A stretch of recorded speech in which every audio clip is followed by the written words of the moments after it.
Hey everyone, welcome back. Today I'm going to show you an AI workspace I built using Python, FastAPI, and an LLM API. And this isn't just another basic chatbot. It's a multi-purpose AI assistant with different specialized modes depending on what you want to do.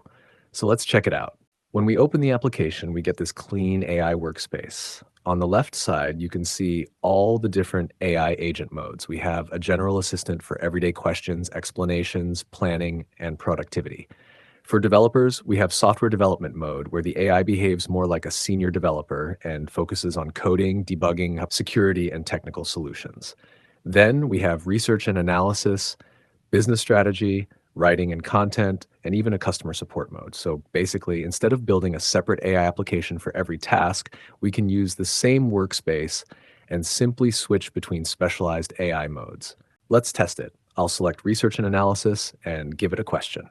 As soon as I send the message, you can see these progress updates, understanding the request, consulting the selected specialist, and finally generating our response. And there we go. We have our final answer based on the selected AI mode. Behind the scenes, the project uses FastAPI for the backend. Whenever we select an agent and send a message, the frontend sends our selected mode and conversation to the backend. The backend then applies the correct system instructions and sends everything to the LLM. That's how the same AI model can behave like a developer, researcher, writer, business strategist, or customer support agent.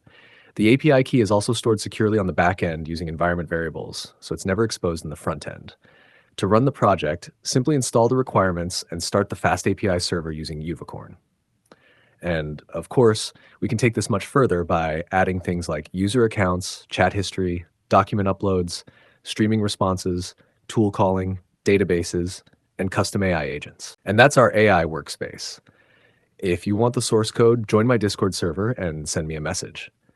If you enjoyed the project, like the video, subscribe to the channel, and let me know in the comments which AI agent I should add next. Thanks for watching, and I'll see you in the next video.